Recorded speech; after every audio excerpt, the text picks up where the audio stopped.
What's up mga kaduday? So isa pa din po tong continuation sa Japan trip natin. So dahil productive po yung buong araw namin, so nagutom po kami at kumain po kami sa Doikatsuman restaurant. Isa po siyang sikat na restaurant po dito sa Kyoto, Japan.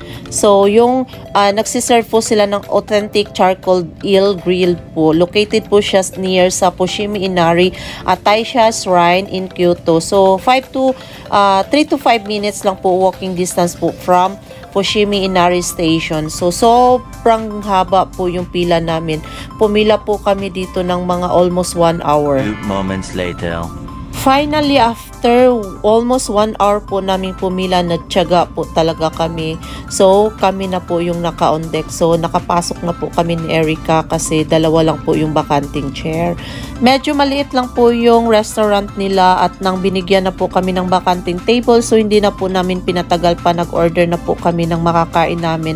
Dahil sobrang gutom na po kami, dahil the whole day po kaming nagagala po, naglalakad, so nagtitrain lang, so sobrang gutom na po talaga kami. So yung in-order po naming pagkain is yun pong hitsumabushi. Isa po siyang famous dish po na grilled eel. Included na po yung famous nila na roll egg, tapos may mga dish na po, at saka nag-order na din po kami ng drinks. 2 moments later. After 15 to 20 minutes po, so finally na-serve na po yung pagkain namin. So, sobrang sarap po ng amoy. So, ito po yung inclusion ng hitsumabushi recipe nila. So, mayroon na po siyang, yan po yung grilled eel at saka yung Japanese rice. Tapos, included na po yung eel liver soup. Tapos may extra soup pa siya. Tapos may mga dish na din siya. Side dish na onion, pickles, wasabi po. So same lang po yung in-order namin. At dahil Pinoy po kami, so tinuturuan po kami ng waitress kung paano kumain po. At meron din naman pong instruction kung paano po kumain ng hitsumabushi dish nila. So very famous po siya talaga dito sa Japan or dito sa restaurant na to. Hitsura pa lang, sobrang sarap na po, takam na po kami at saka nag-order na din po kami ng famous na roll egg ng Japan.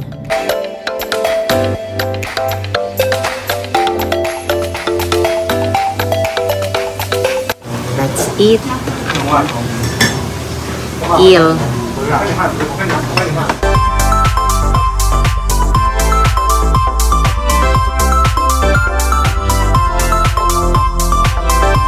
Arigatou gozaimasu. How to eat nga?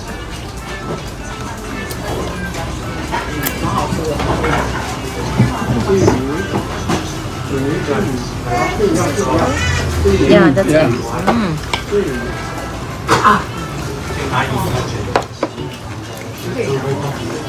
Don't put it here. Don't put the rice.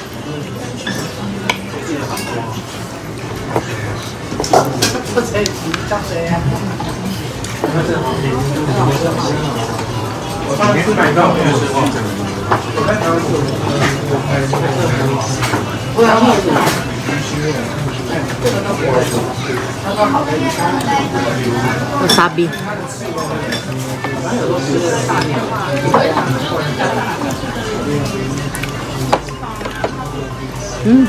Hindi natin na-picturean.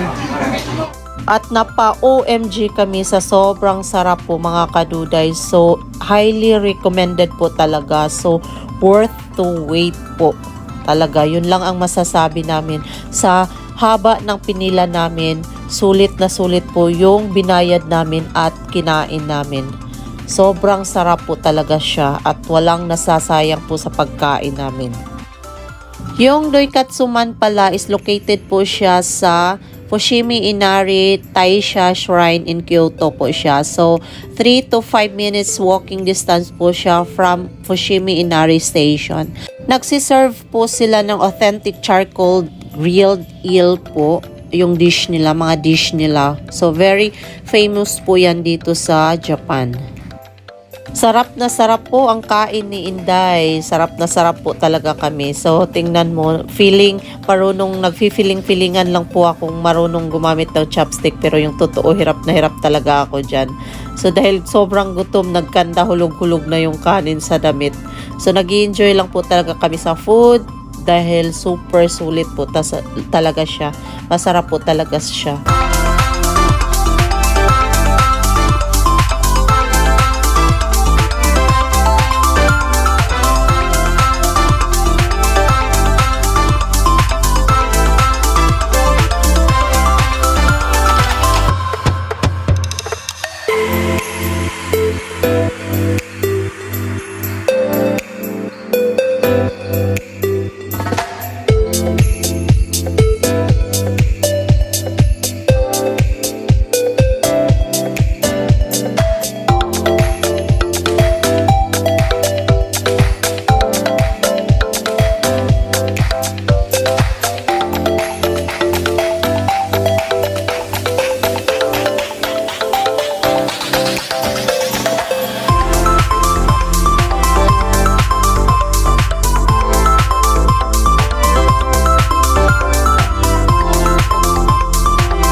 At kahit yung roll egg nila, sobrang sarap din po. Napaka-soft na, ewan ko kung paano to nila ginawa na ganito. Sobrang nasasarapan, ewan ko ba, masarap talaga yung mga Japanese food. Kahit lang nga bumibili kami sa mga 7-Eleven, yung mga ready to eat, sobrang nasasarapan talaga kami.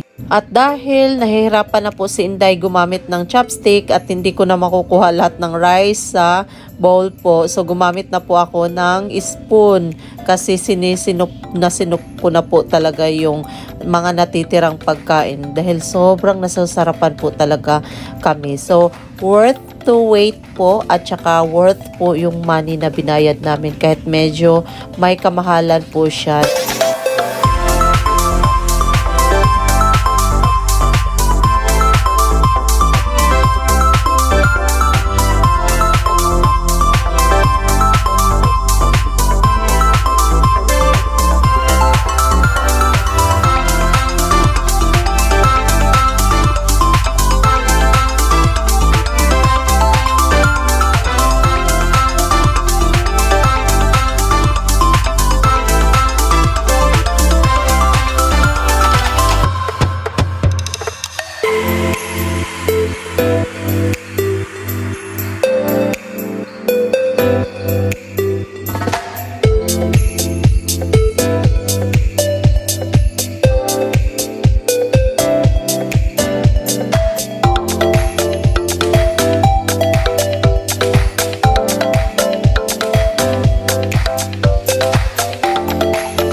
Masarap guys, worth the wait.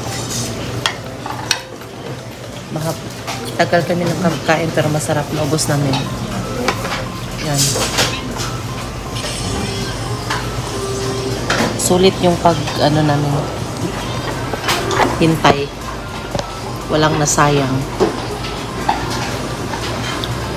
Walang nasayang, naubos lahat. Cheers. Cheers.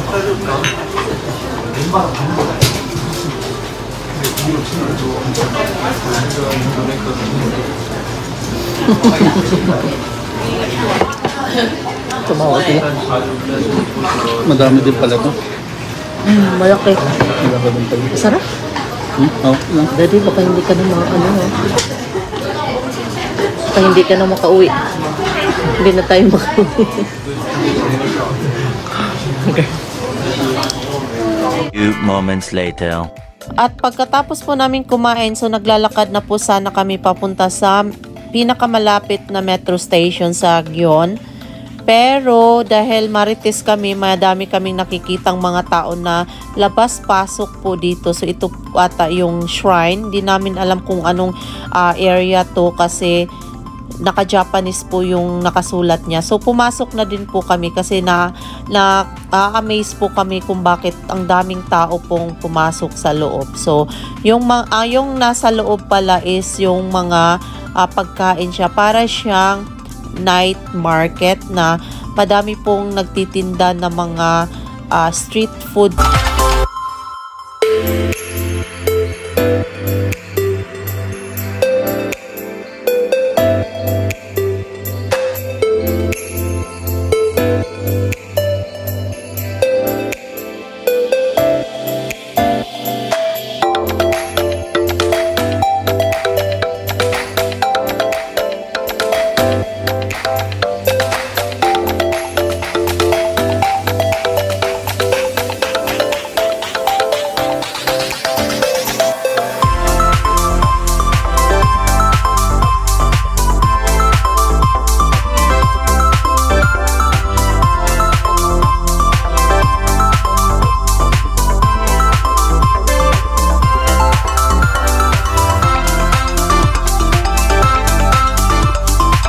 Street food lang dito guys kasi busog na kami. Kakakain lang namin ng dinner.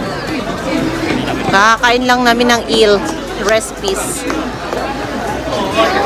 So, alis na kami. Sarap ng amoy.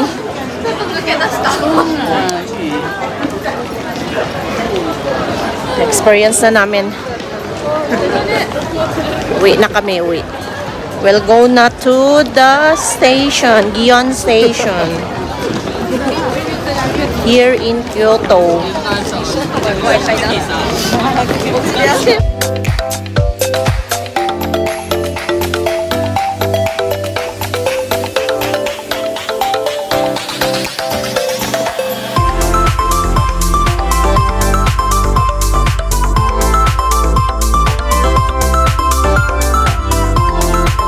And that's the end for today's vlog. Thank you for watching mga kaduday. And please don't forget to like, share, comment, subscribe, and hit the bell all below para ma-notify kayo sa mga bagong uploads namin. Thank you for watching!